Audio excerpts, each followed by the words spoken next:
से मिले थे, यही वो जगह है, यही वो फिजाएं, यही पर कभी आप हमसे मिले थे। Thank you.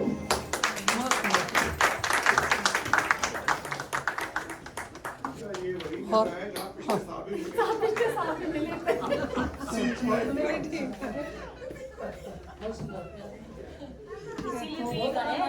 इसीलिए गाया था।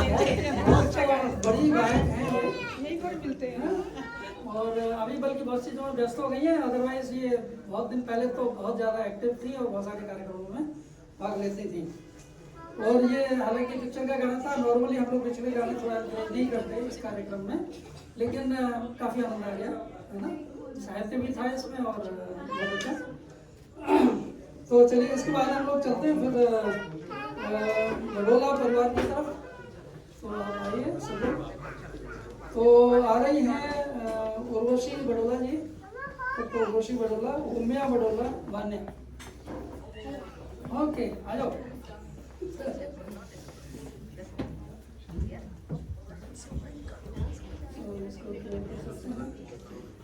ओमी और वान्या बडोला शीतकाल पर इन्होंने कविता प्रस्तुत करेंगी दोनों। बहुत अच्छे। नमस्ते, मेरा नाम है ओमिया बडोला और ये मेरा छोटी बहन है वान्या और मैं आपको एक कविता सुनाऊंगी। बहुत सुंदर यार। ठंड लग रही है, शीतकाल है, गर्म कपड़े पहनो, सर्दी बड़ी है, समय है मेरा पंछियों पे बसने का, जानवरों को अपने पेट में रहने का। दिन छोटे और रात लंबी है, घर में सबके आग जली है, आकाश के रंग सभी सफेद है, बर्फ में गिरने की खुशी है। धन्यवाद। बहुत बढ़िया। चलिए आगे वान्या। This is हाँ वेरी गुड वेरी गुड। हाँ नहीं नहीं पर या हाँ।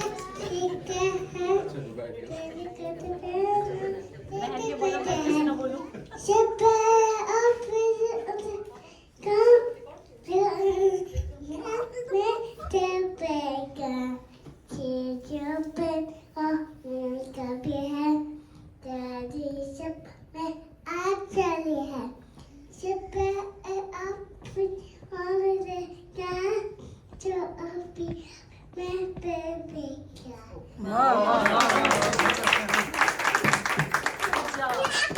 बहुत अच्छा। गोपाल जी, हाँ जी एक बात तो है पक्की, आपके इस हर साल के उद्यम से हाँ जी।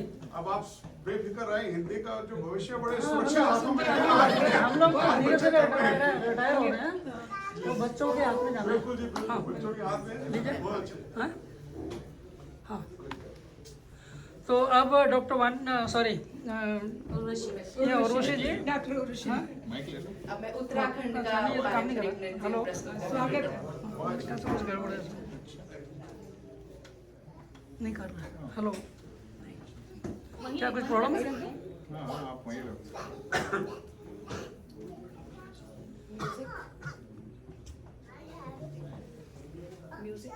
वहाँ लगा सकते हैं फोन को, फोन रख देते हैं वहाँ पे। अच्छा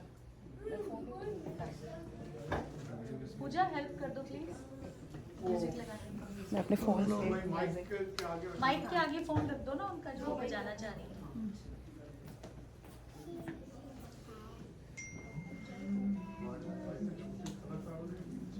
माइक के आगे फोन रख दो जैसे आपने अपने में रखा था ना। हेलो हेलो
बहुत सुंदर प्रस्तुति रही।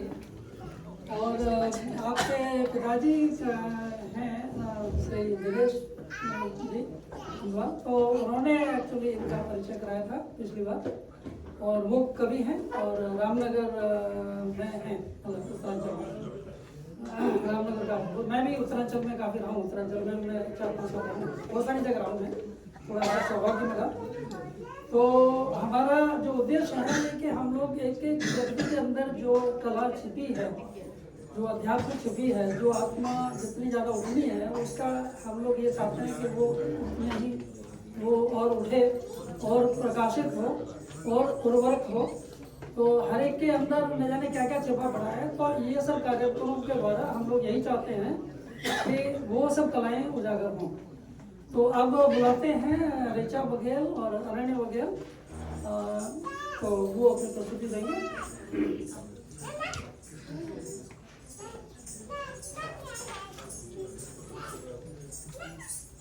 बड़े वाला माइक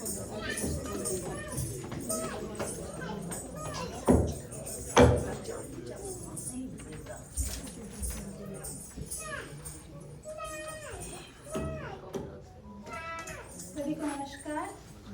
आप सब बहुत दूर से आए हैं और आज बहुत ठंड में सब लोग आए हैं, पर मौसम अच्छा है तो इससे सबको अच्छा लग रहा है।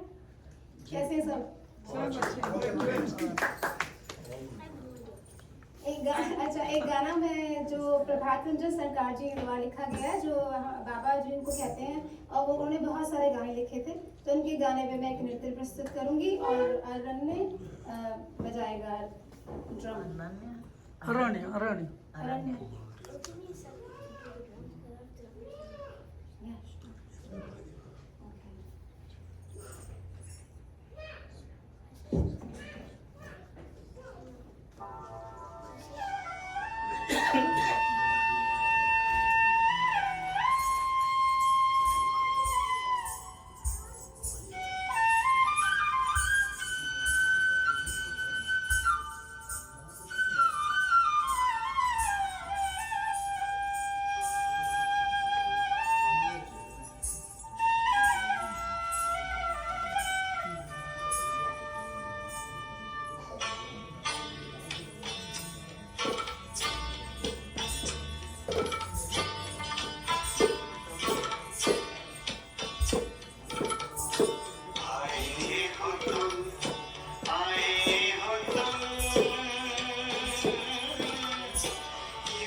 समझे नहीं? Okay.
You hear the name here and there, but no.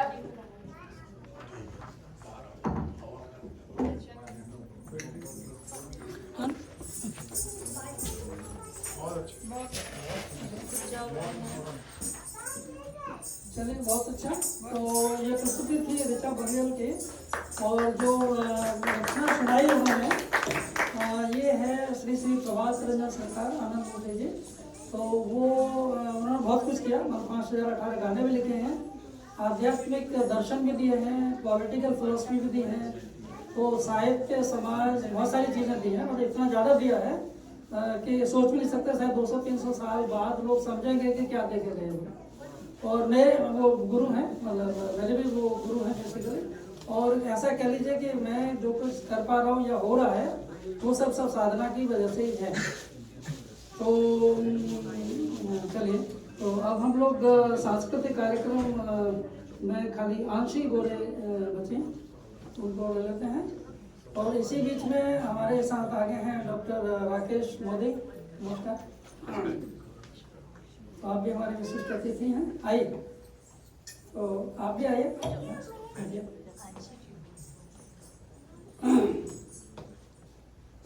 Okay, सो हम लोग ये प्रस्तुति देखेंगे। तो आप आनंद ले रहे हैं, और असली बात यह है कि हम लोग जो कुछ कर पा रहे हैं वो तो कर ही पा रहे हैं, और साथ ही साथ हम लोग अगली पीढ़ी तैयार कर दें, ये असली काम होगा, है ना। और थोड़ा थोड़ा मतलब हमें सुस्त नहीं होना चाहिए, कुछ न कुछ एक्टिविटी में लगे रहना चाहिए। उम्र चाहे हम लोगों की थोड़ी बढ़ रही हो कुछ है, फिर भी हम लोग चैतन्य रहें और सब लोगों को आगे बढ़ाएं। तो स्वागत। आंशी एक भजन प्रस्तुत करेंगे।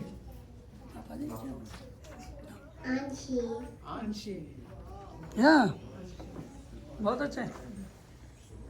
श्री कृष्ण गोविंद हरि मुरारी ए नाथ नाम आय नवा सुजीवा एक नाथ स्वामी सका अमोमी एक नाथ स्वामी सका अमोमी ए नाथ नाम आय नवा सुजीवा वारी कृष्ण वारी कृष्ण वारी वारी वारी कृष्ण वारी कृष्ण वारी कृष्ण वारी वारी वारी कृष्ण। बहुत अच्छे, बहुत अच्छे। कानों से भागू हम हैं तुम्हारे, तुम हो हमारे ए नाथ नारायण वासुदेवा। बहुत बढ़िया।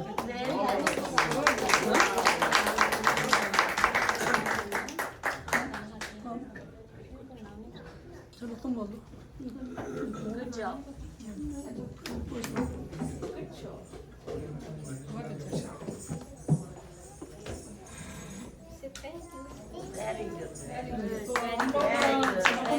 तो एक कोई और भी प्रस्तुत करना चाहती हैं आप, आइए क्या?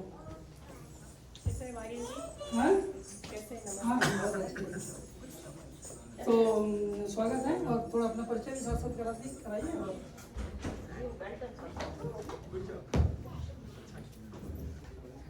हाँ जी, परिचय इतना ही बताएंगे। हम यही परिसर में काम करते हैं जहाँ पे आप अभी उपस्थित हैं। तो आई thought let me share even बहुत अच्छा ऐसा काम करते करते गाना सुनाई दिया, तो मैंने खुद भी संगीत करा है, तो I couldn't stop my self. मैंने हिंदी का कुछ भक्ति संगीत सुनाने के लिए आई एम रेडी। स्वागत। बिल्कुल। आपका आपके परिसर में स्वागत है। Oh, thank you very much. So I again welcome you definitely. My name is Divya Dixit और अभी सुनाती हूँ कुछ। छोटे छोटे बच्चे भजन वगैरह गा रहे थे, बहुत अच्छा लग रहा था। My childhood had been always with such surroundings. जब मैं छोटी थी तब ऐसे ही सब गुरुजन और बुजुर्ग बड़े जो है उनका आशीर्वाद लेके हम आगे बढ़े हैं। Definitely I feel the same for coming generation. तो हिंदी में जैसे हम कविता में सबसे पहले मुझे जब याद आते तो मीराबाई ही याद आते हैं। तो और मैं जब बहुत छोटी थी 3rd या 2nd में, तभी उनका भजन मैंने सबसे पहले सीखा था। So I thought let me sing that which is popular amongst all पायो जी मैंने।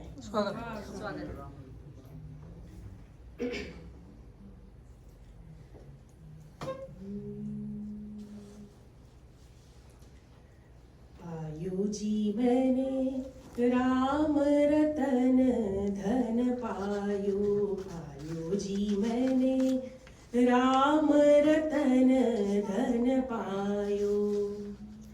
वस्तु अमोलिक दी मेरे सतगुरु, वस्तु अमोलिक दी मेरे सतगुरु। कृपा कर अपनायो, पायो जी मैंने कृपा कर अपनायो, पायो जी मैंने राम रतन धन पायो, पायो जी मैंने राम रतन धन पायो। जन्म जन्म की पूंजी पाई, जन्म जन्म की पूंजी पाई। जग में सभी खोवायो, पायो जी मैंने राम रतन धन पायो, पायो जी मैंने राम रतन धन पायो। खर्चे न खूटे बाको चोरन लूटे, खर्चे न खूटे बाको चोरन लूटे। दिन दिन बढ़त सवायो, पायो जी मैंने दिन दिन बढ़त सवायो, पायो जी मैंने राम रतन धन पायो। सत की नाव खेवटिया सतगुरु, सत की नाव केवटिया सतगुरु। भवसागर तर पायो, पायो जी मैंने राम रतन धन पायो। मीरा के प्रभु गिरिधर नागर, मीरा के प्रभु, मीरा के प्रभु, मीरा के प्रभु, मीरा के प्रभु गिरिधर नागर। मीरा के प्रभु गिरिधर नागर। हरख हरख जस गायो, पायो जी मैंने हरख हरख जस गायो, पायो जी मैंने राम रतन धन पायो, पायो जी मैंने राम रतन धन पायो। Thank you so much for allowing me spontaneously. बहुत अच्छा गया। बहुत अच्छा बहुत सुंदर। आपने नाम नहीं बताया। मेरा नाम शीला। दिव्या दीक्षित है। आप भी बताएं। चलिए बहुत अच्छे और बहुत अच्छे भाव में, भंगिया में और बहुत अच्छे स्वर में और पूरी भक्ति के साथ आपने प्रस्तुति दी, बहुत अच्छा लगा। और चलिए बाकी लोग आ रहे हैं कौंसलर से, और भी हमारे जो सीनियर काउंसिल हैं गिरीश जुनेजा जी आएंगे। आज थोड़ी व्यस्तता थी, उनकी पत्नी भी बल्कि कवित्री हैं, वो नहीं आ पाएंगे। तो चलिए, और इसके बाद फिर हम लोग और कोई बात, कोई मन हो बात, थोड़ा सा सांस्कृतिक कुछ करने कहने का और कहने का भी तो बोलिए, नहीं तो हम लोग अभी कब सम्मेलन की तरफ आगे बढ़ते हैं। और इसी बीच में फिर थोड़ा सा जो नाश्ता था वो भी आने वाला था, तो हम देखते हैं कि या तो थोड़ा सुन के फिर हम नाश्ता कर लेंगे। थोड़ा बाद में करेंगे सब लोग, अभी कार्यक्रम चल रहा है। फिर वो होगा कि वो ठंडा हो जाएगा कुछ। मैं जरा पूछता हूँ उनका आगे क्या है, क्या पोजिशन है। तो चलिए, तो ऐसा करते हैं कि सबसे पहले हम थोड़ा कवि सम्मेलन बाद में शुरू करते हैं। डॉक्टर राकेश मोदी थोड़ा सा अलग कर देते हैं, उनसे हम लोग सुनते हैं। तो डॉक्टर राकेश मोदी जी आयुर्वेद के डॉक्टर हैं और वो इंटरनेशनल काउंसिल ऑफ फिजिशियंस,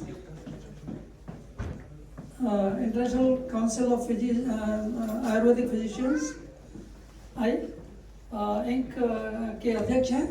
और जैसे जो लोग आयुर्वेद में भी आना चाहें कुछ हैं तो उनको भी आप सहयोग करते हैं, और बल्कि उन्हीं के सहयोग से और उन्हीं के माध्यम से मैं भी आयुर्वेद में आया हूँ। तो मैं भी मतलब उनके आगे मैं थोड़ा उस लाइन में तो मैं बच्चा ही हूँ। तो मैं भी अभी सर्टिफाइड आयुर्वेदिक प्रैक्टिशनर हूँ, और अभी मैंने टोरंटो सिटी से आयुर्वेद का होलिस्टिक लाइसेंस भी लिया है, अभी भी बल्कि कल ही आया वो। तो आप लोगों की उस विषय में भी हम लोग सेवा कर सकते हैं, क्योंकि आपने गाना है, सब कुछ करना है, लेकिन स्वास्थ्य भी रखना पड़ेगा। तो स्वास्थ्य, अध्यात्म, साहित्य और सारी चीज़ें सामाजिक सब एक ही हैं। तो हम थोड़ा सुनते हैं रागे जी से। तो रागे जी का जो मन करे तो थोड़ा सा हमें उद्बोधन देंगे।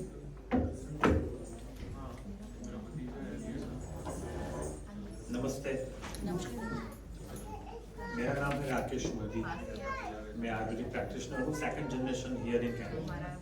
मेरे पिताश्री ने आयुर्वेद 1988 में कनाडा में एस्टैब्लिश किया था। Is known as pioneer of Ayurveda. तो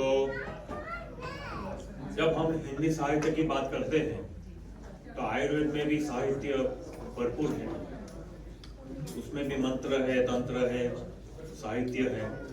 और आज जो हम साहित्य की बात करते हैं तो भगवान धन्वंतरी जो ये आयुर्वेद का साहित्य लेके हमारे सामने आए, समुद्र मंथन में उन्होंने अवतार लिया, उसके बाद उन्होंने अश्विनी कुमार को दिया, उसके बाद ऋषि मुनियों के साथ मिलते मिलते यहाँ तक हमारे पास ये आयुर्वेद पहुंचा है। मेरे विषय में ये है कि मेरे पिताश्री, दादाश्री, ये सब आयुर्वेद के बहुत बड़े जानकार थे। तो ये बहुत इजी था मेरे लिए आयुर्वेद को एडॉप्ट करना, और second generation practitioner here eight Canada मैं अपने पिताजी की वजह से और अपना जो ये संस्कृति, अपनी ये साहित्य है, उसकी वजह से यहाँ पे हूँ। आज मैं आपको एक और बात बताना चाहता हूँ, शायद आपको पता है या नहीं, लेकिन मोदी जी ने, प्राइम मिनिस्टर मोदी जी ने एक नया प्रोजेक्ट शुरू किया है इंडिया में, जिसमें तकरीबन 1 करोड़ यानी 10 मिलियन मैन्युस्क्रिप्ट्स जो 500 से 5000 साल पुराने, उसको कलेक्ट करने के बाद अब उसको डिजिटलाइज किया जा रहा है, उसको सेव किया जा रहा है, उसको प्रिजर्व किया जा रहा है। उसके बाद उसको उस लैंग्वेज में ट्रांसलेट किया जाएगा जो लैंग्वेज में हम समझ सके। तो समझिए कि हमारे पास जो छुपा हुआ साहित्य है, 500 से 5000 साल पुराना साहित्य, जिसमें आयुर्वेद के बारे में भी बहुत कुछ होगा, एस्ट्रोलॉजी, हमारी टेक्नोलॉजी, शायद हो सके हम वो सब इंफॉर्मेशन हमारे सामने आए तो हम अर्थ है, स्काई है, पानी है, उसको डिफरेंट नजरिए से देखें। जड़ी बूटियों में हमें ज्यादा पता चलेगा। तो ये 1 करोड़ मैन्युस्क्रिप्ट को डिजिटलाइज करना, उसको लैंग्वेज में ट्रांसलेट करना, जो लैंग्वेज हम समझ सके। तो समझिए कि अगर ये प्रोजेक्ट 5 साल के अंदर खत्म होता है तो हमारे पास कितनी सारी नई इंफॉर्मेशन होगी, कितना सारा नया साहित्य होगा। लेकिन उसके बाद जो हम बोलते हैं कि भाई हमारी नई जनरेशन को कुछ पता नहीं है, कुछ आता नहीं है, तो उनके लिए तो बहुत बड़ी बात होगी कि ये तो कॉम्बिनेशन होगा कि नई जनरेशन के पास एंशिएंट विजडम और मॉडर्न टेक्नोलॉजी के साथ मिलाते हुए उनके हाथ में सब इंफॉर्मेशन होगी। तो हमारे आने वाली जनरेशन को लेके जो मोदी गवर्नमेंट इतना बड़ा काम कर रही है, खास करके जो ये इतनी अच्छी इंफॉर्मेशन, मेरा तो मानना है कि इतनी अच्छी इंफॉर्मेशन हमारे सामने आने वाली है ये मैन्युस्क्रिप्ट के लेके। क्योंकि मैं जब पिताजी के पास, दादाजी के साथ आयुर्वेद को लेके बात करता था, तो हिंदी से लेके संस्कृत से लेके गुजराती से लेके हर लैंग्वेज में बुक्स होती है। और ये जो हमारे पिताजी और दादाजी होते हैं, उनके पास जो साहित्य के लेके नॉलेज होता है वो रेगुलर स्कूलों में हमें नहीं पढ़ाया जाता। बहुत सी चीजें हमें पता ही नहीं होती। जब हमारे पास इंफॉर्मेशन को ब्लॉक किया जाता है, लेकिन अब ये नई गवर्नमेंट इतना अच्छा काम कर रही है, तो आप सोचिए कि कल हम सिर्फ आने वाली पीढ़ियों को ही साहित्य नहीं बताएंगे, लेकिन पूरे दुनिया को हम बताएंगे कि सचमुच में भारतवर्ष में क्या होता था। हम सचमुच में जगत गुरु बनने की तैयारी में खड़े हैं, और इसके लिए हम गोपाल जी जैसे और हमारी ये जो इंडियन कॉन्सुलेट हैं और मोदी जी और बहुत से ऐसे लीडर्स हैं, और सच मायने में हमारी संस्कृति, हमारे साहित्य, आयुर्वेद, योग सबको आगे ले जाने में कितनी मेहनत कर रहे हैं। तो मेरा मानना है हम इतने सालों के बाद कुछ अच्छी चीजें हमारे सामने आने जा रही है, जो कोई दिव्य शक्ति से कम नहीं है।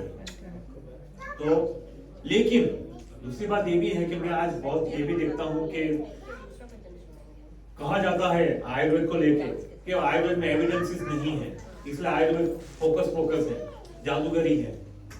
तो आयुर्वेद जो 11,000 साल से प्रैक्टिस होता आया है, 2800 साल पहले हम आयुर्वेद में प्लास्टिक सर्जरी करते थे, जब दुनिया की बहुत सी जनता को ब्रश करना नहीं आता था, नहाना धोना नहीं आता था, कपड़ा पहनना नहीं आता था, हम हमारे यहाँ प्लास्टिक सर्जरी करते थे।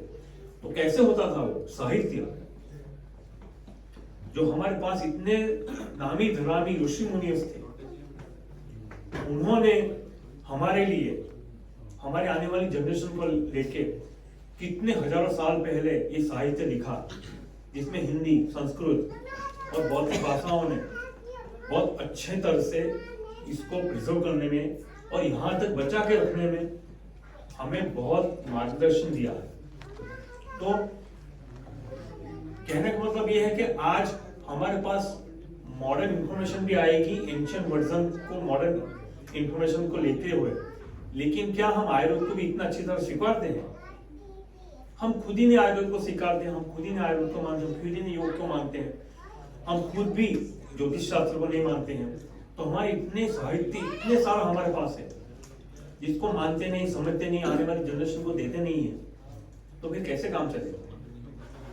तो आयुर्वेद को स्वीकारिए, नाड़ी परीक्षा कराइए, पंचकर्म कराइए, आयुर्वेद की जड़ी बूटियों को जो है अपने स्वीकारिए, जिसकी वजह से आने वाली जनरेशन को हम बता सके। जिस तरह से आज ये छोटे बच्चों ने यहाँ पे इतना अच्छी तरह गाया, क्या उनको हम किचन की रेमेडीज नहीं बता सकते? हमें बताना जरूरी है।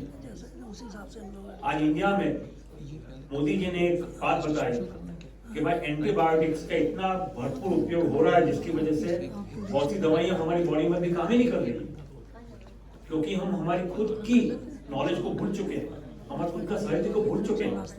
मोदी जी को क्या पड़ी थी कि भाई ये एंटीबायोटिक वाले इतना बड़ा स्टेटमेंट है, क्योंकि ये सत्य है। साइंस अपनी जगह पे तब काम करेगा जब उसको हम मानेंगे, जब उसको हम स्वीकारेंगे।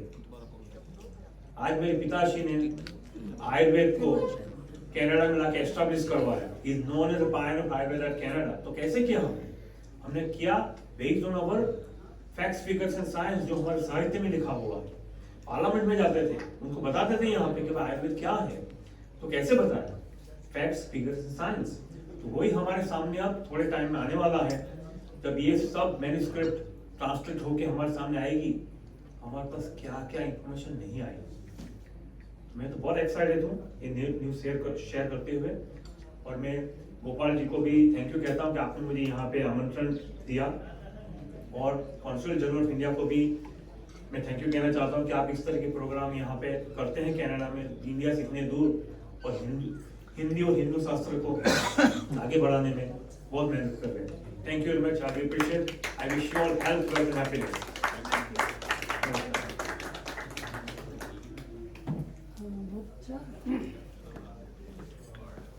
तो थोड़ा सा हम लोग जरा अलग वो कर दिए, क्योंकि उनका थोड़ा सा जो क्षेत्र था अलग था, तो मैंने कहा पहले उनको उसे हम लोग सुन लें। तो अभी हम लोग थोड़ा कभी रुक गए हैं, और साथ ही हमारे कॉन्सुलेट जनरल की ओर से हमारे श्री गिरीश जुनेजा जी आ गए हैं, तो उनका हम लोग स्वागत करते हैं और उनसे भी सुनेंगे। थोड़ा सा कुछ लोग हम कविताओं का दौर चलाते हैं, और नाश्ता भी थोड़ा सा हम लोग यही चाहते थे कि थोड़ा बाद में हो, थोड़ा पहले कविताओं का आनंद ले लें, तो उसके बाद फिर थोड़ा, और बीच में ही आपके पास करीब 1 घंटे का समय होगा, तो इसी बीच में हम लोग थोड़ा कविता भी सुन लेंगे, और जो प्रमाण पत्र वगैरह हमने बनाए वो भी इसी बीच में डिस्कशन कर लेंगे, ग्रुप पिक्चर भी ले लेंगे, और फिर नाश्ता कर लेंगे। तो अब हम लोग जरा कविताओं का दौर शुरू करते हैं, ठीक है। तो तरंग बनाने के लिए ऐसा करता हूँ कि सबसे पहले मैं ही शुरू कर देता हूँ अपनी, और एक तरह से ये कह लीजिए स्वागत के लिए आप बुला रहे हैं, है ना। और आजकल जो चल रहा है, जैसे अमेरिका में भी और भी बहुत सारे जो वातावरण है, तो उसके हिसाब से एक रचना बनी है कल ही, तो उसका आप थोड़ा आनंद लीजिए।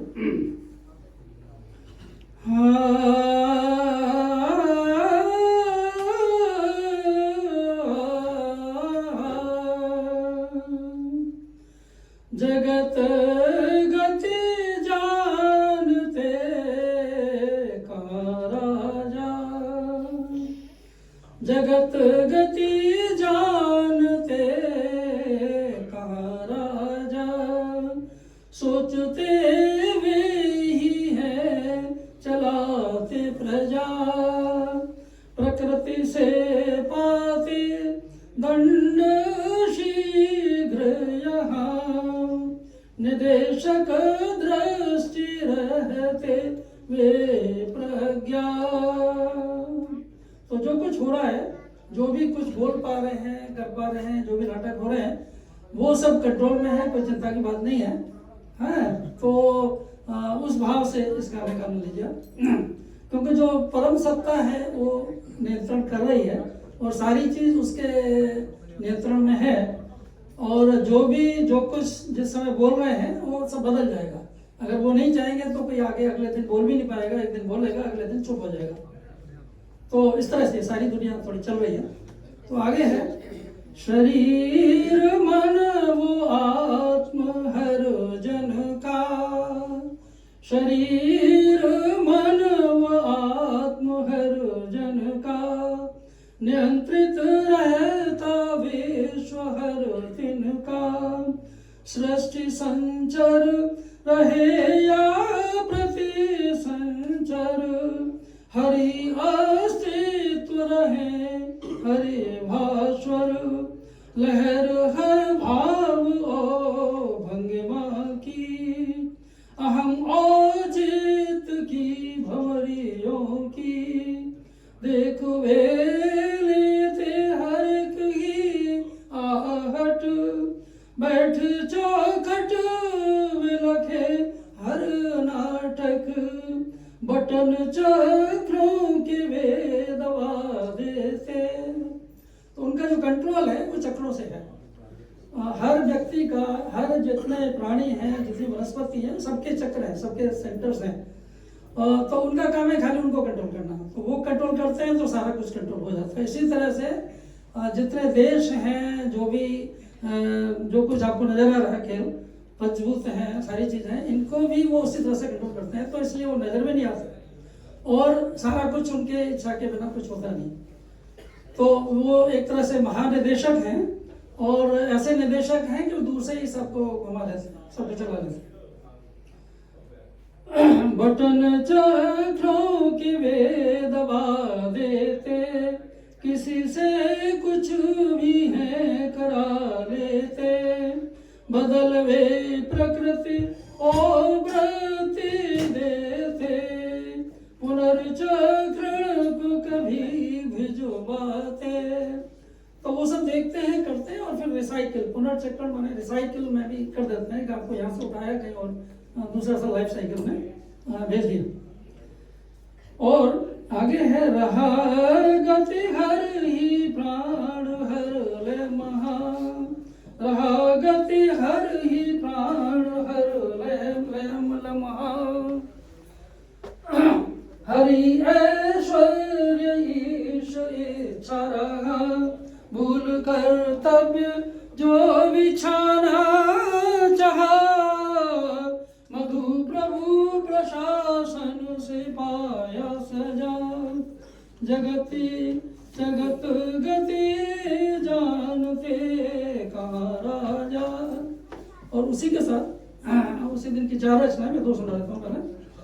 हान देशन निपुण नहीं जो धरणी, निदेशन निपुण नहीं जो धरणी, देखना पाते स्वयं की करनी, नियंत्रित देह मन नहीं उनके, प्रबंधन प्रमित कहा कर पाते, झूमवे आंधी अहम की जाते, विराट भाव विश्वना लखते, हित नहीं अपना भी साध पाते, सेवा साम्राज्य की न कर पाते, अटक वे जाते मोह की माया, चिपक वे जाते संपदा प्रभुता, समझ ना पाते वे प्रभु सत्ता, महता जानते न वे पत्ता। तो एक पत्ता भी है, एक अणु भी है, वो भी इम्पोर्टेंट है। ऐसा नहीं कि कोई प्रधानमंत्री बन गए या राष्ट्रपति बन गए या कुछ भी बन गए, कोई पदवी मिल गई तो बहुत बड़ा हो गया, वो सब अपना अपना काम करता है। तो और हर एक जो एक कण है वो भी उतना ही इम्पोर्टेंट है जितना कि और गण है और जितना कि परमात्मा है। तो जब हम उस भाव में चले जाएंगे तो हम पूरी अच्छी तरह से पूरी सृष्टि के साथ में संपर्कित रह पाएंगे, उनके साथ खेल कूद पाएंगे, सेवा कर पाएंगे और उनको नियंत्रित भी कर पाएंगे। और नियंत्रण की भी जरूरत नहीं है, सेवा ही असली नियंत्रण भी सेवा ही। दृष्टा हर अड़ू रहा सृष्टि पट पे, दृष्टा हर अड़ू रहा सृष्टि पट पे, चित्त हर चक्र जाल है प्रभु के, चित्त हर चक्र जाल है प्रभु के। चक्र जाल माने नेटवर्क, उन्हीं से नेटवर्क से सारा क्या चल रहा है। तंत्र उनके में सब है संपर्कित, हर एक आत्म रहा संस्पर्शित, निगाह धार हर धराधार, निगाह धार हर धराधारा, ध्यान हर तान बान है रहता, मधु प्रयोगी है उनका हर योगी, सुयोगी सुयोगी है भव भोगी, मधु प्रयोगी है उनका हर योगी, सुयोगी सुयोगी है भव भोगी। तो जो भव का जो भोग कर रहा है तो वो भी योग में है, जोड़ रहा है और वो भी नियंत्रण में भी है। तो इसलिए हमें सबके साथ संपर्कित है कि सबके एक तरह से चरण स्पर्श करके सृष्टि की सेवा करनी है। और जब हम ऐसा करेंगे तो सारी सृष्टि धन्य हो जाएगी और फिर कोई किसी को समस्या नहीं होगी। सब काम कर रहे होंगे, सब सेवा कर रहे होंगे और सब आनंद ले रहे होंगे। तो इसके साथ ही मैं फिर एक एक करके सब लोगों को बुलाता हूँ। और अजय जी, थोड़ा आपको ही बुला लिया जाए सबसे पहले, तैयार हैं तो। और उसके बाद में फिर हम ले लेते हैं श्री अनिल पुरोहित जी को, ठीक है, उसके बाद में। और फिर डॉक्टर मनोहर गोरे जी को। तो आइए।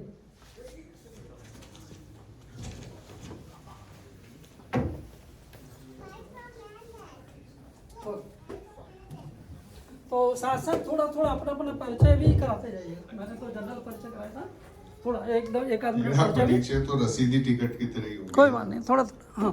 मेरा नाम अजय गुप्ता है और आज आप लोगों से काफी समय के बाद मिलना हो रहा है, इसलिए सबको श्रद्धापूर्वक नमस्कार। छोटे बच्चों को प्यार, जुनेजा जी से बड़े दिनों में दिखाई दिए, बिजी रहते हैं, कॉन्सुलेट वाले लोग हैं। आज हिंदी का कार्यक्रम है, आप सबको हिंदी की बिंदी की शुभकामनाएं और सुशोभित हो सबके मस्तक पर। पहले हम ये सोच रहे थे जब कार्यक्रम शुरू हुआ था कि कितना समय मिलेगा, तो इन्होंने कहा 2-3 मिनट मैगी बन सकती है। फिर अब देखे कुछ लोग कम हो गए तो 5-7 मिनट तक आ गए, तो हम चाय वाय की भी तैयारी हो सकती है। हम सब लोग एक दूसरे को सुनेंगे अच्छे से। ये वाला माइक शायद एको कर रहा है।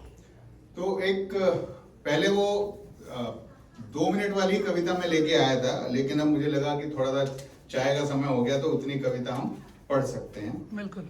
हम ऐसी जगह खड़े हैं जहां पे हम कवि तो अपनी भावनाओं को छोड़ नहीं सकता, राजनीति से दूर कभी नहीं रह सकता, लेकिन क्योंकि वाणिज्य दूतावास में खड़े हैं तो हम राजनीति के प्रेरकों का सिर्फ प्रयोग करेंगे, राजनीतिक बातचीत नहीं करेंगे ताकि कल कोई समस्या ना हो। ठीक है सब। तो लेकिन क्या है कि कवि के अंदर से वो राजनीति और वो जो सटायर है वो निकल नहीं सकता। तो होता क्या है कि अब कुछ हमारे यहाँ नेता लोग रहे हैं, यहाँ पे भी चारों तरफ वर्ल्ड में, जिनकी कुछ चीजों को याद करके आपको वो नेता याद आ जाते हैं, उनकी अच्छाई बुराई याद आ जाती है। सर्दी हो कोई मफरल वाला याद आ जाता है, टैरिफ हो तो एक अलग आदमी याद आ जाता है, टी शर्ट हो तो एक अलग युद्धक नजर आ जाता है। तो ऐसे कहीं चाय की बात हो रही हो तो एक अलग व्यक्ति नजर आ जाता है। तो आयुर्वेद की बात हुई, सर्दी की बात हुई, यहाँ तो टिम हॉर्टन की बात करते हैं, तो मैं चाय की बात। तो चाय का आप आनंद लें जब तक वो वाली चाय बनती है। सुबह सुबह क्या याद आए? चश्मा, फोन, व्हाट्सएप और चाय। सुबह उठते ही क्या याद आए? चश्मा, फोन, व्हाट्सएप, चाय। आंख खुले तो चश्मा आपको फोन दिखाए और फोन आपको व्हाट्सएप दिखाए, पर संगत इन सबको देती एक प्यारी चाय। क्यों ना एक कप चाय हो जाए और कुछ चाय पर ही चाय चाय हो जाए, पर ध्यान रखें पत्नी के साथ चाय चाय ना करें, क्योंकि ना तो मिलेगी चाय और ना मिलेगी उसके बाद की कुछ चाय, और पता नहीं आपके साथ क्या हो जाए। जैसे चाय की प्याली होती है भिन्न भिन्न प्रकार की, तो चाय भी होती है अलग अलग प्रकार की। ताजगी लाने वाली सुबह की चाय, ताजगी लाने वाली सुबह की चाय, थकान मिटाने वाली शाम की चाय, शरीर की ताकत बढ़ाने वाली मसाले वाली चाय, भूख मिटाने के लिए बिस्किट के साथ एक चाय, बस हर तरफ चाय चाय चाय। पेट घटाना हो या खराश मिटाना हो, बस मिल जाए एक नींबू वाली और अदरक वाली चाय। आयुर्वेद वाले बड़े खुश हुए कि नींबू अदरक की बात शुरू हुई, कि बस मिल जाए एक नींबू और अदरक वाली चाय। संगत में रंग लाना हो या कोई दूर गम भगाना हो, बस एक चाहिए यार दोस्तों वाली चाय।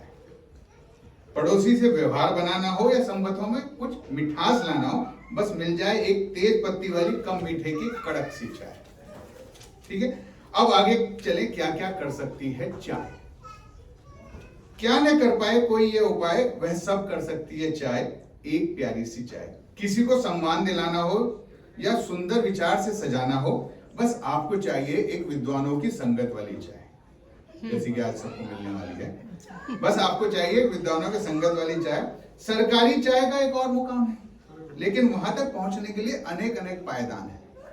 जैसे मुसीबत से बचना हो आपको तो चाहिए एक पुलिसिया चाय, मुसीबत से आपको बचना हो तो चाहिए एक पुलिसिया चाय। और जैसे फाइल अधिकारी की हैसियत के हिसाब से देखकर चाहिए एक मलाई वाली चाय। फाइल और अधिकारी की हैसियत के हिसाब से चाहिए मलाई वाली चाय। वकील की चाय में कोर्ट कचहरी के सब काम बन जाए। वकील की चाय में कोर्ट कचहरी के सब काम बन जाए। गुरु जी ने बोला हाँ, हमारे हाई कोर्ट में भी ऐसे होता है। वकील की चाय में कोर्ट कचहरी के सब काम बन जाए। बस एक खतरनाक है, किसी नेता की चाय से, उस चाय से तो भगवान बचाए। बस खतरनाक है, नेता वाली चाय, उस चाय से तो भगवान बचाए। जीवन को रंगीन और मस्त बनाइए। हमें चाय पर बुलाइए या हमारे घर आइए। जी हाँ, हमें चाय पर बुलाइए या हमारे घर आइए, लेकिन जीवन को जरूर आनंददायक बनाइए, क्योंकि पार्टी करने के लिए तो हम पार्ले जी और ले आएंगे। बस चाहिए क्या? तुम और हम और हमारी चाय। चाय पे चर्चा और प्याले में तूफान के लिए कवियों के साथ सबसे अच्छी चाय।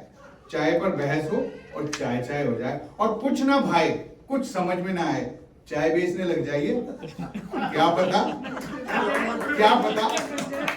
पता कौन क्या बन जाए। अभी मेरे 1.5 मिनट बाकी है, घड़ी मेरे साथ चल रही है। छोटी सी वो मैगी वाली कविता और सुना देता हूँ। वो खास तौर से मोदी जी और बघेल जी को समर्पित है, अच्छे से समर्पित है, और इनका आशीर्वाद मुझे बाद में इस कविता के लिए मिलने वाला है। अम्मा का देसी काढ़ा। अम्मा का देसी काढ़ा, जब दवा नहीं दुआ चलती थी। जब दवा नहीं दुआ चलती थी, गले में खराश बुखार थोड़ा, दिल ने कहा अब कौन जोड़ेगा टोटका मोड़ा। पर याद आई अम्मा की बात, पर याद आई वो अम्मा की बात। अदरक तुलसी मिर्च शहद सबकी यही एक जात। अम्मा, नमक वाला गर्म पानी गरारा, मुंह में जैसे देसी जादू उतारा। 1 कप काढ़ा उबाल के लाओ, उसमें अम्मा का प्यार भी घोल लाओ। गले पे तेल वाला कपड़ा बांधो, ओढ़ के रजाई बस चुप से सर जाओ। सुबह उठो तो जादू हो जाए, ना खांसी बचे ना जुकाम सताए। बचपन की वो रसोई, वो धुएं में प्यार, ना डॉक्टर की पर्ची ना मेडिकल की मार। बस एक काढ़ा और माँ की निगाह, बस एक काढ़ा और माँ की निगाह। यही है असली घरेलू दवा की राह। अभी भी वक्त है बस पलट के देखो, अभी भी वक्त है बस पलट कर देखो। इन पुरानी रसोइयों की गर्माहट को फिर से सेको। हर बार गूगल से मत पूछो इलाज, हर बार गूगल से मत पूछो इलाज। कभी नानी दादी से ले लो कुछ राज। ये जो देसी राज है ना, इन्हें हल्के ना बनाओ। ये जो देसी राज है, इन्हें हल्के ना बनाओ। हर चुटकी हल्दी, हर पत्ता तुलसी, पुराने धरोहर और इतिहास को अपनाओ। परंपरा को समझाओ और एक बार फिर अपने घर की दराज में रसोई ले आओ। सिर्फ मैगी पर मत जियो, फिर अपनी रसोई में वापस आ जाओ, सिर्फ अपनी रसोई में। धन्यवाद, धन्यवाद। बहुत सुंदर। मैगी की सब्जी तो सिलेबस में होने चाहिए बच्चे। इन मोदी जी का रहा तो ये भी सिलेबस में डलवा ही देंगे।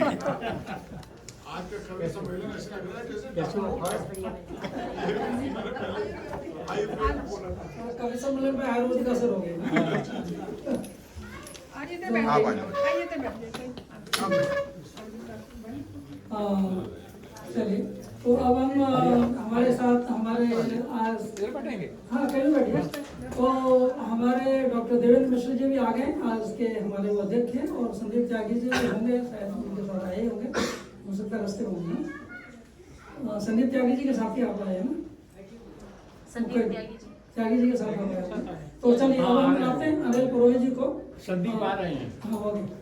तो अनिल पुरोहित जी को बुलाते हैं। आप हमारे हिंदी साहित्य सभा के अध्यक्ष हैं, और इनका ये थोड़ा आसानी से आ नहीं पाते कार्यक्रमों में, कुछ लोग इनको कम देख पाते होंगे, क्योंकि ये थोड़ा सरकारी नौकरी में है। जो जेल है एक तरह से उसमें हैं आप। ऐसा मत बोलो, जेल में, जेल संभालते हैं, करेक्शन सेंटर में है, तो इसलिए आसानी से पकड़ में नहीं पकड़ में नहीं आती। तो इसके बाद में हमारे गोरे साहब, और फिर सो थोड़ा हम कार्यक्रम हो सकता है थोड़ा परिवर्तन करें। नमस्कार।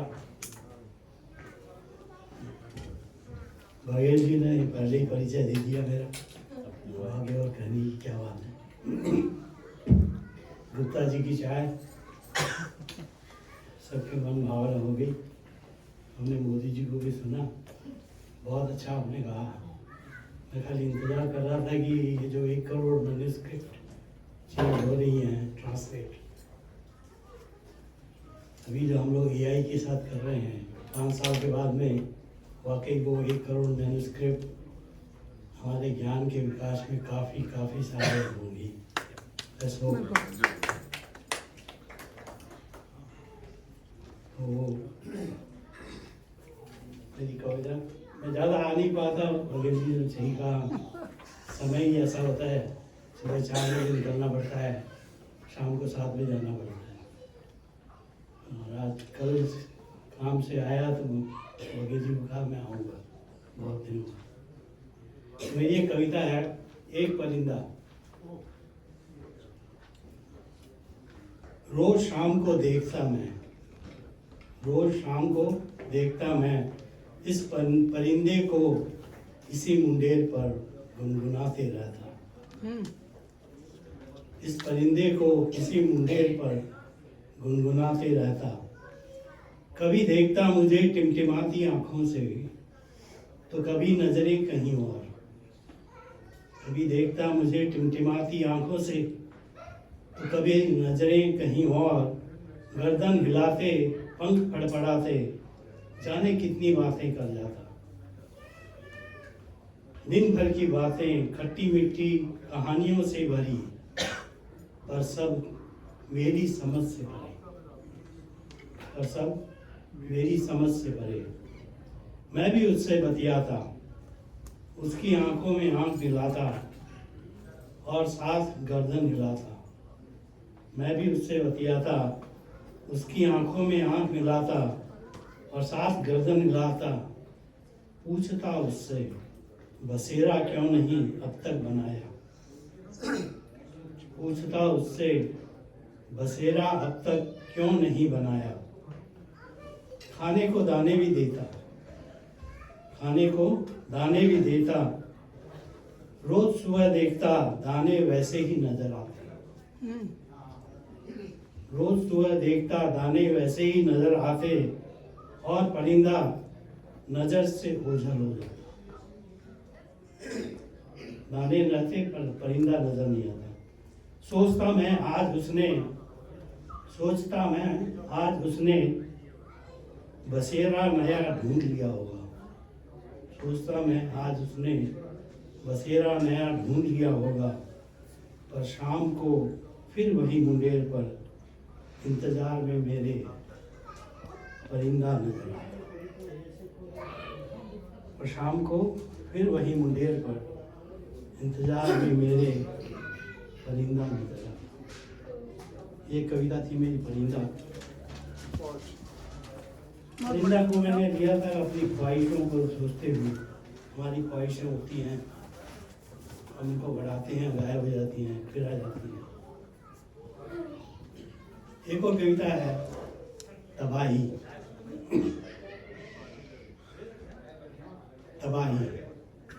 पहाड़ों पर बारिश इतनी तो हुई नहीं।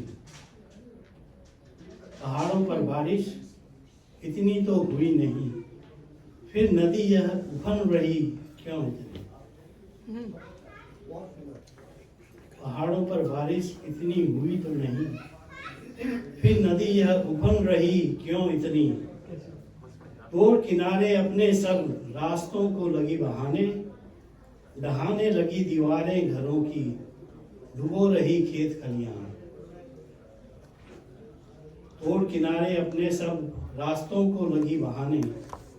ढहाने लगी दीवारों घरों की, डुबो रही खेत खलियां।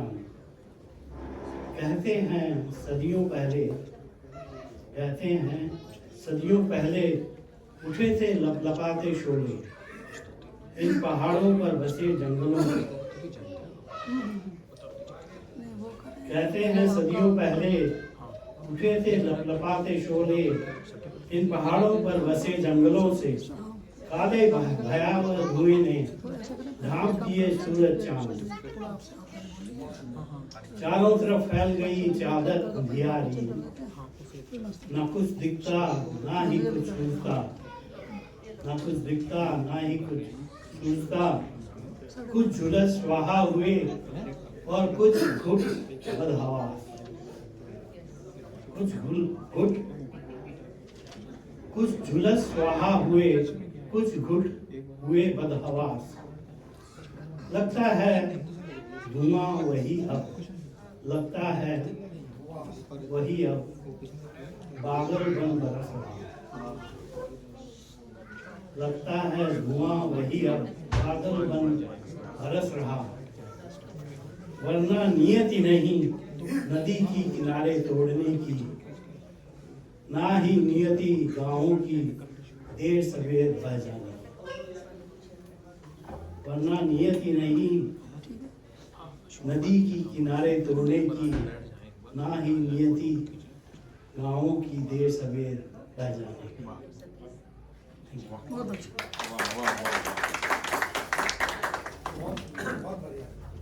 मैं एक प्रश्न आया आपकी कविता सोच के, फिर मैं सोचती रहूंगी उसी बारे में।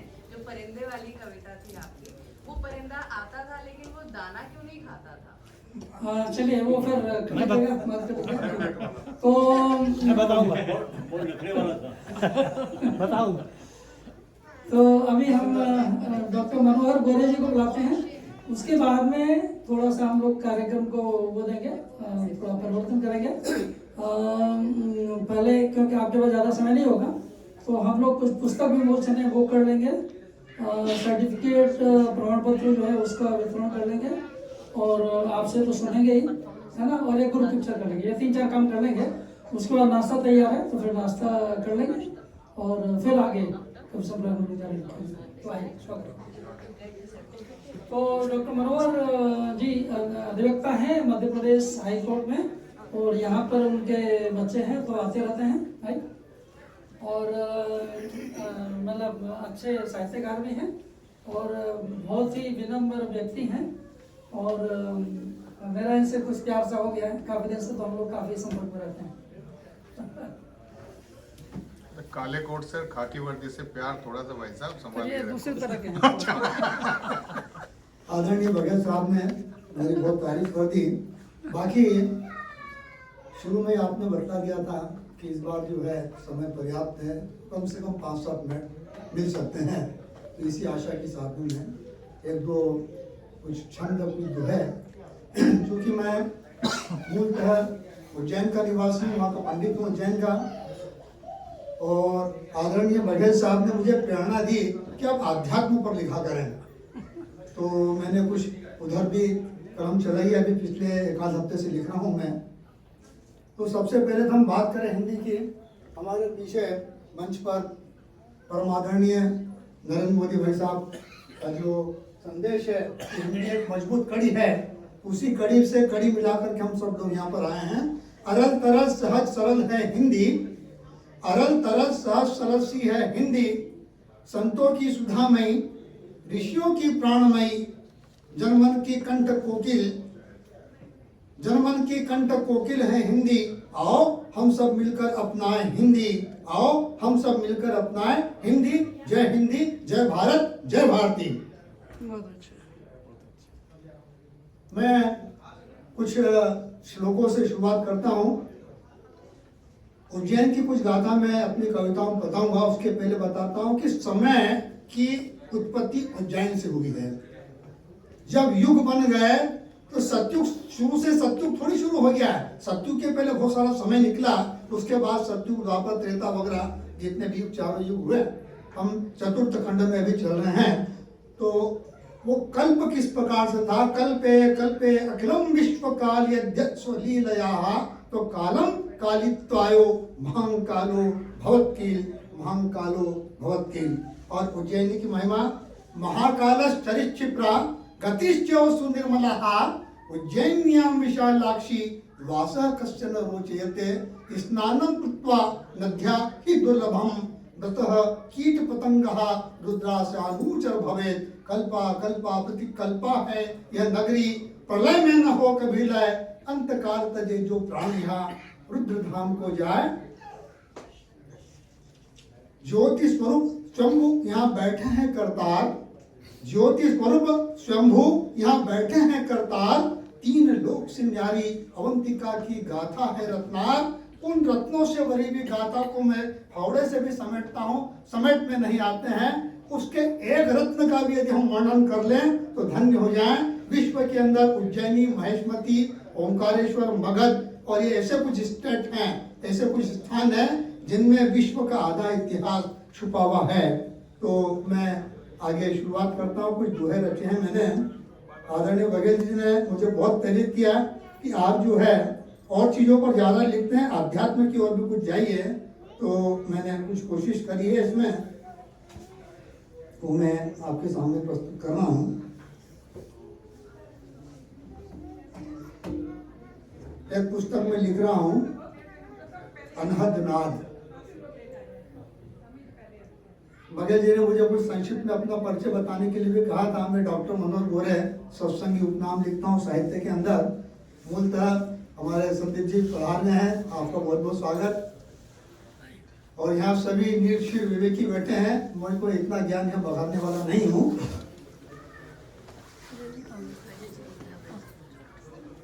हिंदी साहित्य की सेवा में और सामाजिक सौहार्द में 1993 में मध्य प्रदेश के तत्कालीन राज्यपाल महोदय कुंवर अली अहमद खान साहब मुझे पुरस्कृत कर चुके हैं। उसके बाद उत्तर प्रदेश विधानसभा लखनऊ के अध्यक्ष महोदय और अंत में अभी 2017 में पश्चिम बंगाल के राज्यपाल डॉक्टर त्रिपाठी साहब ने मुझे साहित्य और सांस्कृतिक सौहार्द के अंदर सम्मानित किया है। छोटा सा एक मेरा परिचय है। सदगुरु की कृपा किस प्रकार से होती है। मन हर्षित घर सुरभित, मन हर्षित घर सुरभित बाजे मंगल ढोल, सतगुरु चरणन की कृपा सुख बरसे अनमोल। बसंत ऋतु मुस्काए है छाए गुरु उपकार, चरणन शीश धरे जो जीवन हो उजियार।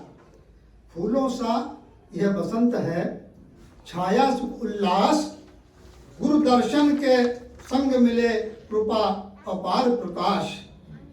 घट घट में गुरु नाम है सांस सांस उपकार, जिसको मिले सतगुरु स्नेह होए भव पार।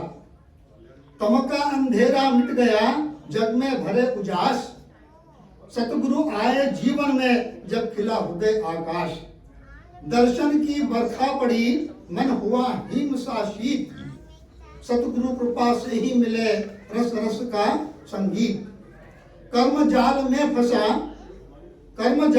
फंसा हुआ जीव रहा लाचार, गुरु कृपा छूते ही बना भवसागर से पार। ऐसे खिले हृदय फूल जैसे बसंत सवार, नाम सुगंध से महके मन मिटे कलेश अपार। जग का हर दुख कट गया छाया सुख दिव्य प्रकाश, सतगुरु चरणन की झलक से मिले नूतन विश्वास। जो जन गुरु शरणन गए पाया सत्य उपचार, सतगुरु सत्य दीपक जला जीवन हुआ सुधार। दीप जले आनंद के सज धज सारा गांव, गुरु चरण पावन मिले उमंग उठे सब छांव। घर आंगन में छाई खुशी गुंजे जय श्रृंगार, सतगुरु आए जब बना पावन त्योहार। बसंत ऋतु मुस्काए जब छाए गुरु उपकार, सतगुरु चरणन शीश धर होए जीवन तार। इसके बाद एक छोटी सी रचना है, यदि अनुमति हो तो। थोड़ा समय बचाना पड़ेगा। ठीक, कोई बात नहीं। तो उसमें एक दो पद समाप्त करके उसको समाप्त कर रहा हूं मैं।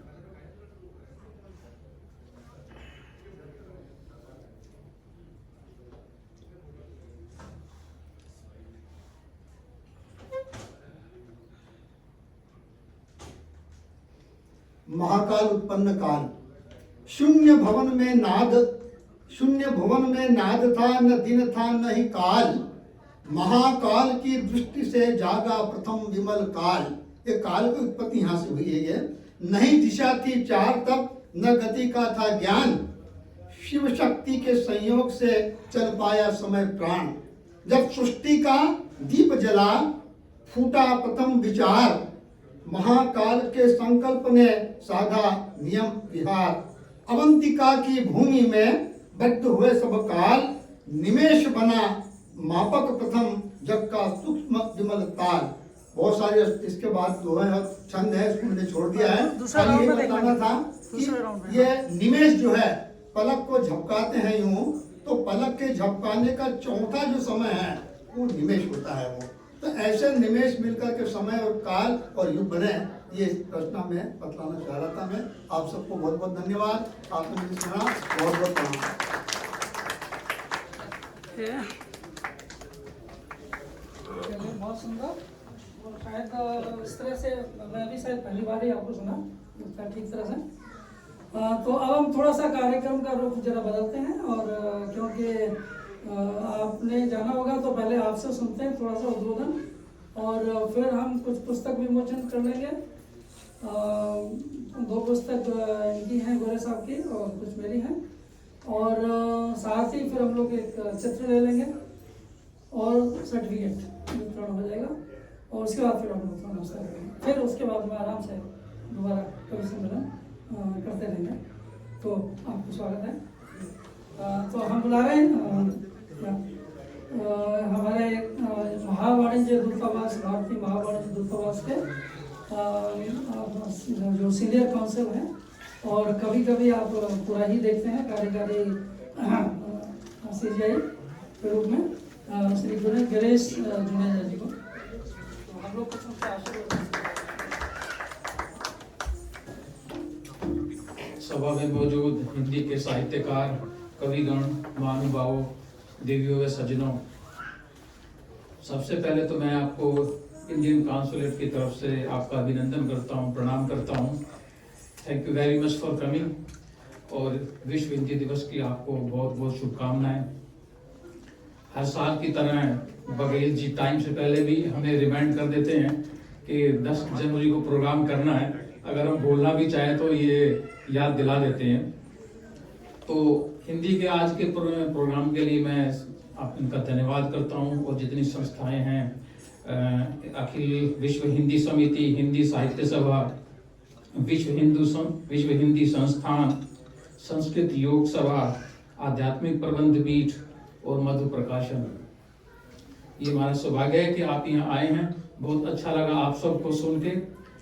चाय और वो काढ़ा, ये एक एडिशन हो गया था हमारे लिए। हम सोचते थे शायद आज कवि सम्मेलन है, लेकिन इसके अलावा गुप्ता जी वहाँ देख रहे हैं। तो गुप्ता जी, आपकी तारीफ हो रही है, आपकी चाय की तारीफ हो रही है। आप चाय की तरफ चले गए। मैं आपकी चाय पी लूंगा, हमारी चाय।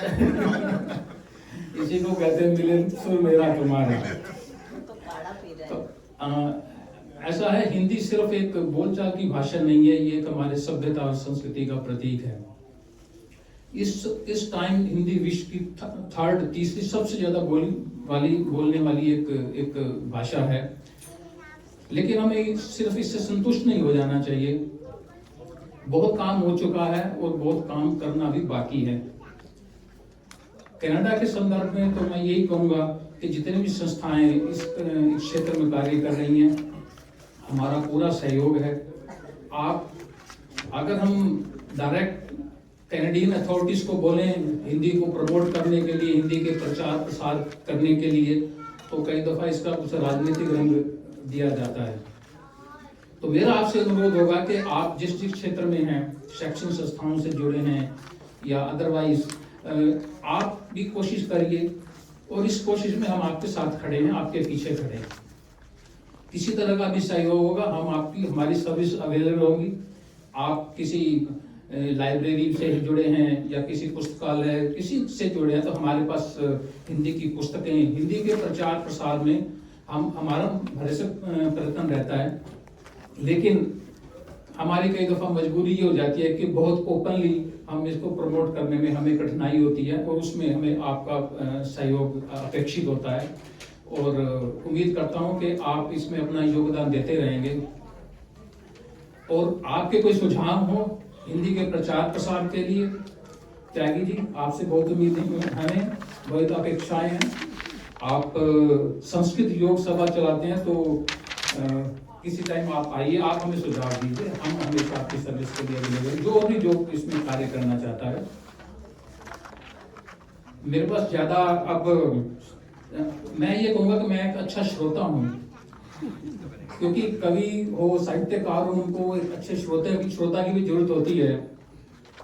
नहीं तो कहते हैं कि कहीं कोई यात्री जा रहे थे, बहुत लंबा सफर था, तो एक ने सोचा चलो कुछ समय व्यतीत करने के लिए, टाइम पास करने के लिए कुछ बातचीत का सिलसिला शुरू करते हैं, ताकि जो है सफर अच्छा निकल जाएगा। तो उन्होंने कहा आप क्या करते हैं?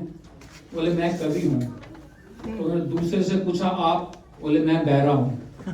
तो कम से कम मैं बहरा नहीं हूँ, मैं इतना कह सकता हूँ कि अच्छा श्रोता हूँ। तो थैंक यू वेरी मच, बहुत बहुत धन्यवाद आने के लिए। आप हमें अपनी इसी तरह सहयोग देते रहें इस कार्यक्रम के लिए, और अन्य कोई और सुझाव, मैं बार बार इसी बात को कहता हूँ क्योंकि इसके पीछे भी हमारी एक बहुत बड़ी मंशा है कि हम इस कार्य को आगे ले जा सकें।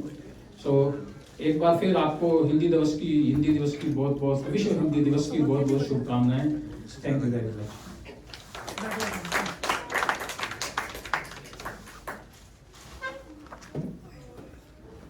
चलिए चले, हाँ आप लौट चलें।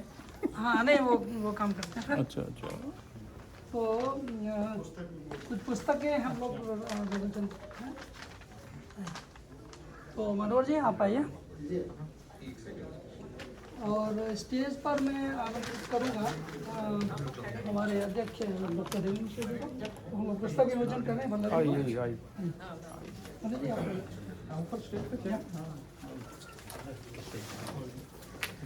तो आइए, पुस्तक लेके आइए।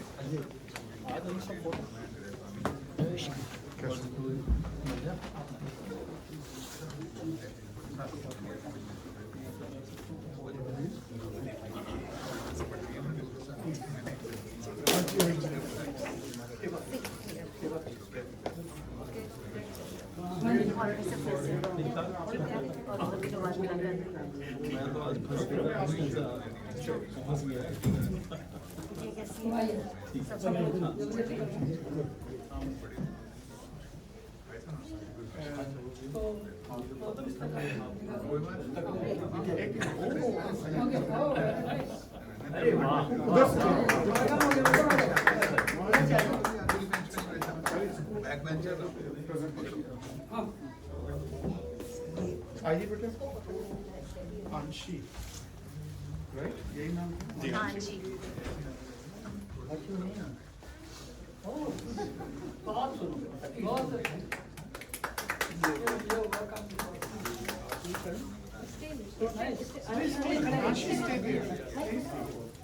आप ही चले जाओ, सामने बच्चे को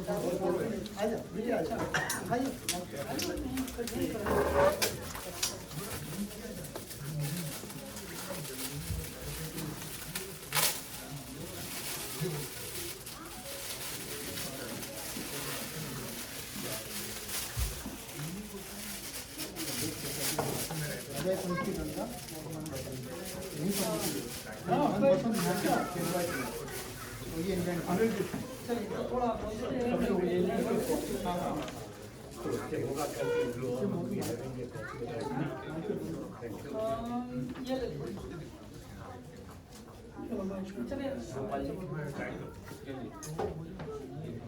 आदरणीय स्वजनों, ये मेरी दो पुस्तक है, मन बसंत, हृदय कुंज की गंगा। मेरी प्रवृत्ति ये रहती है कि मैं जिस देश में जाता हूँ वहाँ पर जो कार्य विधि होती है मैं उसको नोट करके काव्य में परिणित कर देता हूँ। आदरणीय बघेल साहब ने बहुत सारी ऑनलाइन काव्य गोष्ठियाँ की, हिंदुस्तान से, इंग्लैंड से, भारत से। तो जो यहाँ पर रची गई उसको मैंने मन बसंत में लिया है, और जो इंग्लैंड में रची थी उसको मैंने हृदय कुंज की गंगा के रूप में लिया था। तो उसमें दोनों देशों की कविताएं हैं। इसमें मिसिसागा में जो हिंदू हेरिटेज सेंटर पर जो राम मंदिर की मूर्ति का अनावरण हुआ श्री रामलला की, उसका उल्लेख है, फोटो की सहित उस पर कविताएं हैं। और कनाडा के राष्ट्रध्वज पर मैंने कविताएं लिखी है। यदि आपकी अनुमति हो तो मैं उसको पढ़ करके सुना दूं। बाद में करेंगे ये फोटो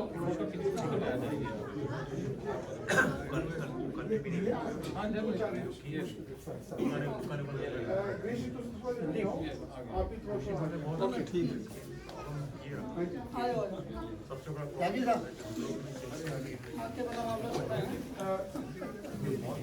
जाइए आप भी रखिए।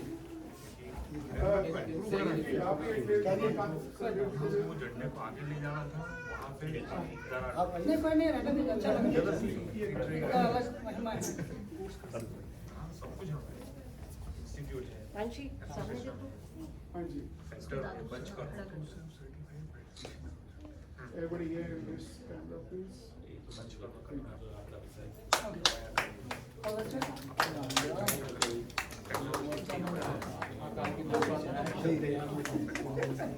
दो शब्द के ये हैं बोल दो उनके लिए। मेरा नाम देवेंद्र मिश्र है।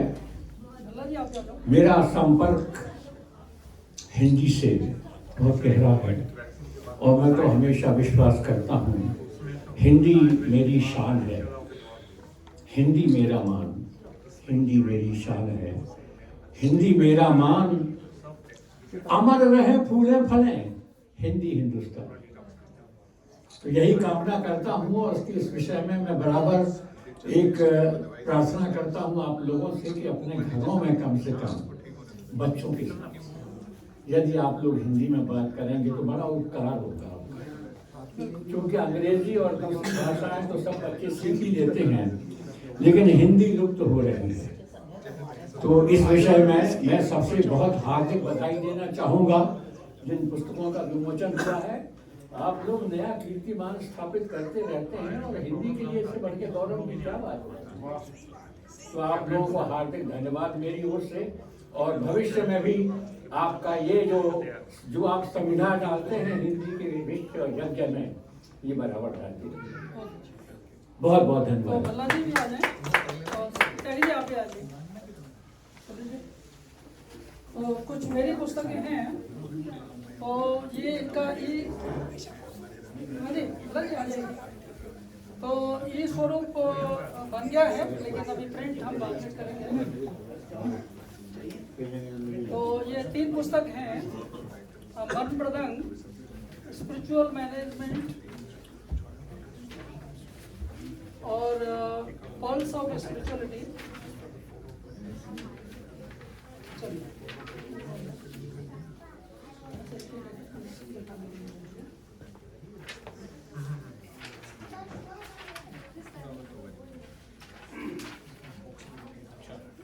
तो इनका अभी स्वरूप अवेलेबल है और प्रिंटिंग अभी हो जाएगी 1 हफ्ते में।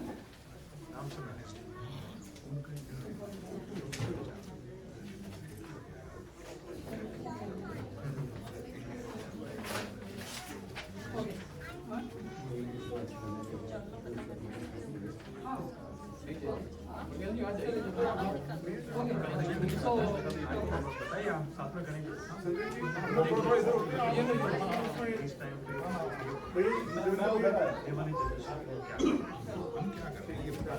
चलो वो पीछे जनरेशन ने वो थप्पड़ मारने वाली एक गाल पे दूसरे गाल पे थप्पड़ मारने वाली बात तो ओ यस ये तो हाँ ये और अब हम लोग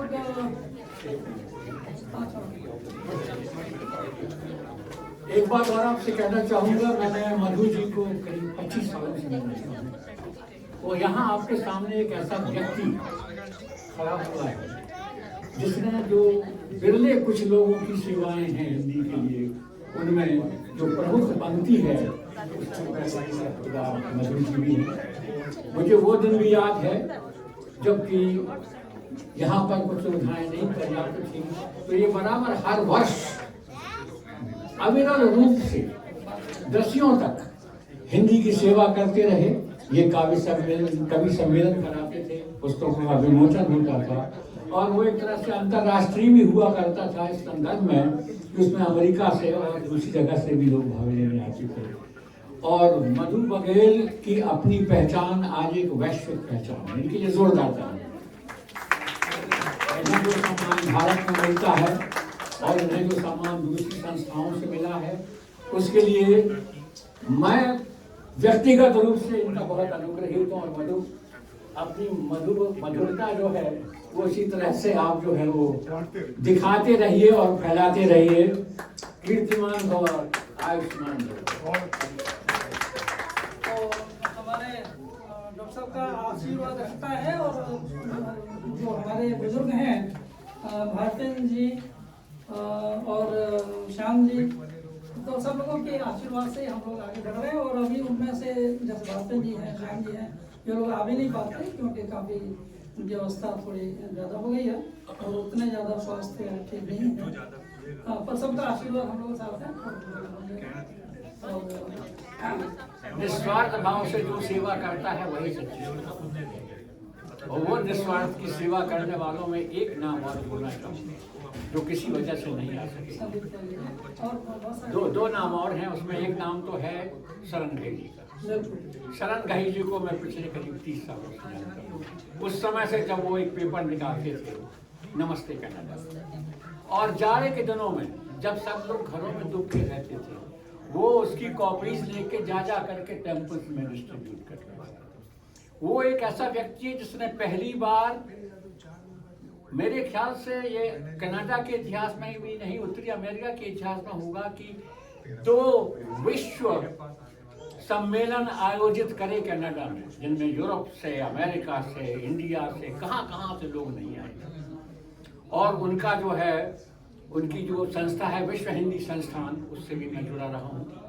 मुझे उससे, उनकी ओर से काफ़ी सम्मान मिले हैं, और वो किसी कारणवश नहीं आ सके हैं। लेकिन जो ध्वजावाहक जो हैं, 2 या 3 ध्वजावाहक हैं, उनमें हमारे गोपाल जी, शरण घई जी और हमारा संदीप, इनकी सेवाएं भी बहुत ही हमारे लिए अमूल्यवान हैं। कम से कम एक दिन तो ऐसा मिलता है हमें साल में जबकि हम हिंदी के बारे में कुछ कह सकें, क्योंकि कहते हैं कि भाषा में माधुर्य है, वाणी में अति प्यार। 2 लाइनें समर्पित कर रहा हूँ। वाणी में माधुर्य है, भाषा में अति प्यार, हिंदी गंगा सरसम है अमरावती धार। हिंदी तो एक ऐसी धार है जिसका कि कोई, आप उसको, उसमें यदि एक बार उतर गए उस सागर में तो उससे निकलना नहीं चाहते। और इस सब के लिए अब वही स्थिति आ गई ना कि अब हम सभी जो है यात्री हैं, अब हमारी भी कब फ्लाइट आ जाए हमें नहीं मालूम है, और किसकी कब फ्लाइट आ जाए किसी को भी नहीं मालूम है। तो इसलिए मैं ये चाह रहा हूँ कि कम से कम आज बच्ची के हाथों से जो 2 पुस्तकें भेज करके विमोचन करवाया, मेरा हृदय गर्व। बच्चों पर ध्यान दीजिए कृपया। यदि आपके हृदय में हिंदी के लिए सम्मान हो और हिंदी के लिए आप रुचि रखते हैं, तो कम से कम जो बच्चे हैं उनको बोल तो सकें, कम से कम बोलें और लिखें तो बहुत अच्छी बात है। आज 4 प्रोग्राम दिए बच्चों ने स्टेज पर, छोटे इन बच्चों को मैं प्रणाम करता हूँ, सभी करते। और आप बच्चों के जो अभिभावक गण हैं उन्हें भी मैं प्रणाम करता हूँ। और मैं चाहता हूँ कि 4 से 8 जोत से जोत जगाते चलो, हिंदी की गंगा बहाते चलो। तो अब हम लोग थोड़ा सर्टिफिकेट प्रमाण पत्र का पहले ही कर लेते हैं, लेकिन उसके बाद में तो एक आप लोग आते जाइए सभी। तो राजकश्यप जी, बल्कि सभी लोग आ जाइए जितने कवि हैं, और जो भी सांस्कृतिक होती है तो आ जाइए। थोड़ा आगे टाइम बच जाएगा ना, समय बच जाएगा तो बुलाने के बजाय। अरे आप हाँ जी, राजकश्यप जी आइए।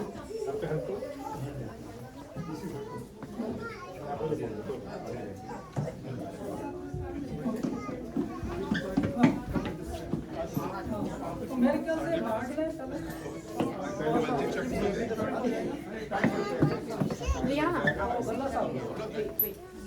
हाँ जी, सब लोग आ जाइए।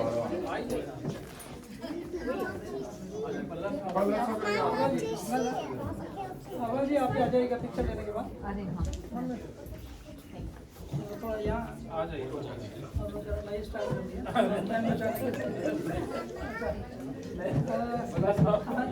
सब लोग बच्चे भी आ जाए। एक जॉइंट फोटो ही होगी, अच्छी पूछी याद रहेगा।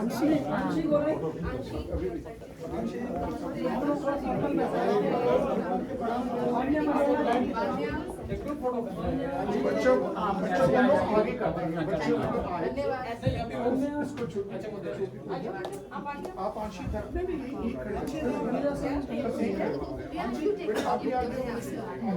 आपका नाम पहले दिया नहीं आजा बेटा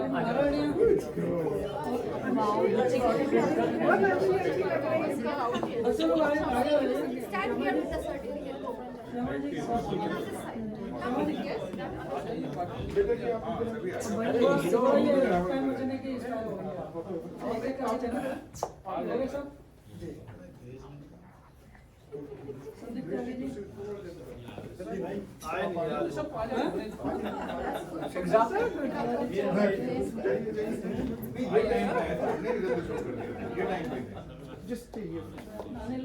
सामने देखो सामने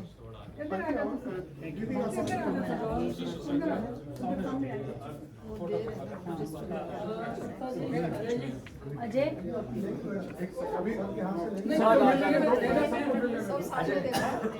राकेश जी हैदर जी और कौन रह गया? हैदर जी निकल तो नहीं गए? अच्छा आइए आइए कविता आपकी थोड़ा बाद में सुन लेंगे पहले आप प्रमाण एंट्री रसीद दे दी आपने। अच्छा पहले प्रमाण पत्र मिल गया पहले फोटो ले लो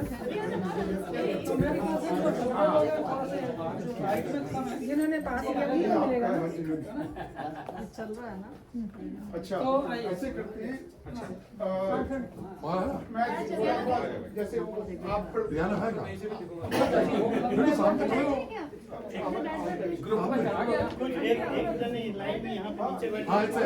खाली है कुछ लोग आगे बैठ सकते पीछे बैठते हैं पीछे बैठते थे रिजल्ट में आ गया आप खड़े हो हाँ बैठो बैठो सीधा करो उसके बाद में जो लोग वहाँ हैं वो भी आने के बाद मुझे आप मम्मी के साथ आओ इधर और गोपाल जी आप भैया पास में रख लो वो बच्चे का फेस नहीं आता ठीक है आप गोपाल जी छुपे हुए आप या तो इधर आइए या फिर इधर आइए यहाँ बीच में आइए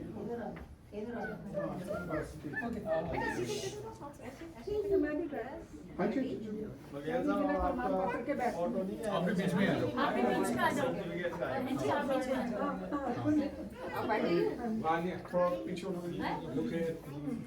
आप बीच में आ जाओ बीच में आप भी बीच में आ जाओ, फोटोग्राफर सारे बीच में आ जाएंगे सर्टिफाइड नहीं उधर ही आ जाओ आप फिर आप इधर आना फिर आप पास में रखिए इसको हाँ वो हाँ बस यही ओके सभी 1 2 3 हाँ जी स्माइल एक सेकंड आप कुछ फोटोग्राफर भी आ जाए बीच में आ जाओ यहाँ ऐसे दे तो आपका फेस नहीं आता और आप भी ऊपर करो इसको Oh yes, bring it up. Yes, like this. Okay, we'll do like this. Come on.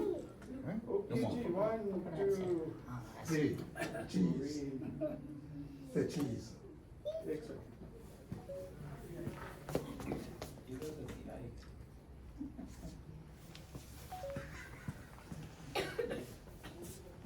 क्योंकि अगर किसी का फेस नहीं है तो हम साइड वाले से काट के सुपर इम्पोज कर सकते हैं अब एक ऐसा करो आप भी आ जाओ, एक ऐसा करके ले लो भाई साहब। ऑडियंस सेवक तुम भी आ जाओ मैं भी आता हूँ भूपेंद्र जी आगे आइए सब लोग आ जाइए अभी पीछे बैठे Oh, Rihanna, come back. Come back. हाँ जी सब लोग जो लोग पीछे बैठे हैं वो भी आगे आ जाइए पिक्चर के लिए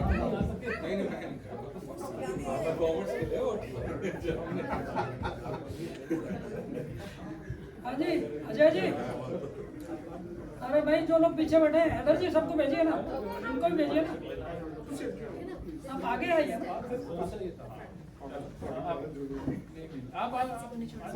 सभी आ गए ना जितने दूर से आए अटेंडेंस तो सारे ही हैं अटेंडेंस तो लगनी चाहिए ये अटेंडेंस है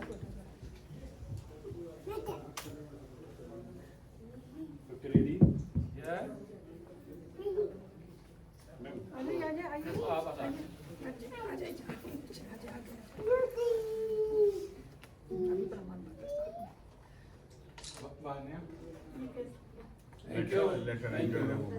चलो और जो चलो आप लोग भी तो आ जाइए थोड़ा। हाँ जी उधर जी आप लोग भी आ जाइए एक आदमी को आ जाएंगे तो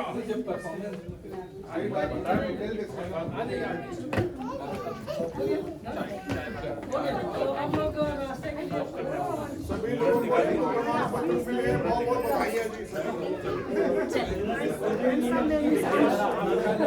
Also, I want to give my daughter, granddaughter Anshi, for her mother Nisha. For Anshi, then Nisha. Two names. I am calling her Anshi. आपके चाय वाली बहुत अच्छी मजा है, चाय का मजा है ना, चाय नहीं, चाय का मजा वहाँ से आएगा। वो चाय का अपना मजा है, आदमी करता है कि चाय वाला का ज्यादा पसंद। मैं आज कैसी हैं श्यामा जी? पूरा ना किताब बना रहा हूँ मैं, अलग अलग चीज़ों को लिख रहा हूँ। अभी मैं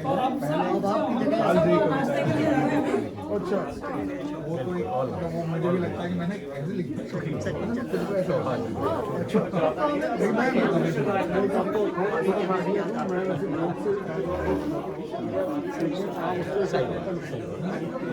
बोलने वाला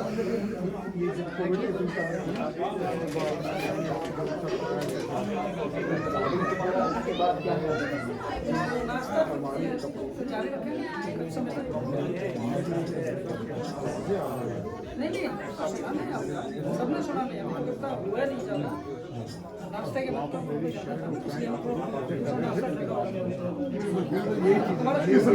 सरदार जी हैं ये चले गए, वो कहती क्यों कहती हैं बड़े दिनों से हमको कोई हाथ नहीं लगाया, कभी इस कमरे में नहीं आया, तो अंदर में सभी लोग पजामे में आए थे।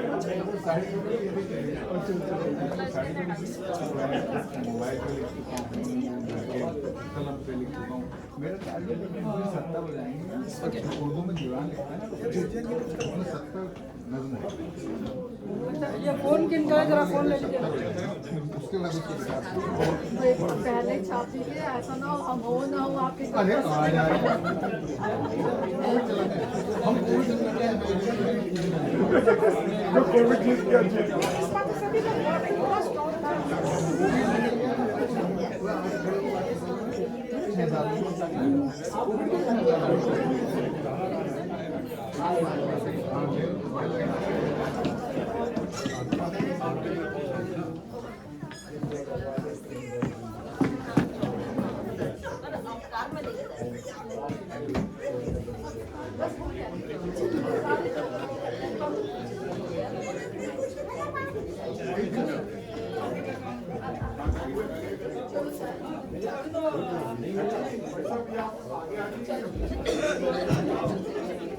फोन कितना मेरा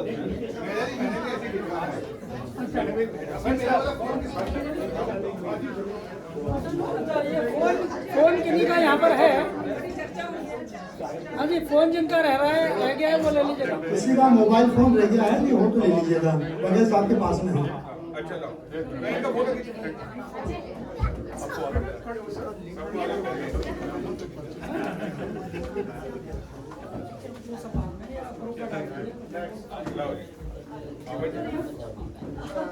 तो चलिए नाश्ता कीजिए, है ना। इसको फिर क्या करें, पोस्ट तो नहीं है इसमें कोई। जब तक फोटो पसंद आए बहुत बढ़िया है, क्या बात है। चलिए बढ़िया लोगों की बढ़िया फोटो आती है। हाँ बैकग्राउंड बहुत प्यारा है ना।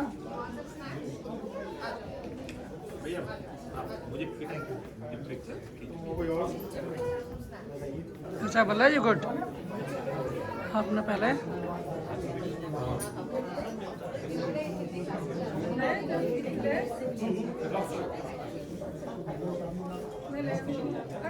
ठीक है। Very well done.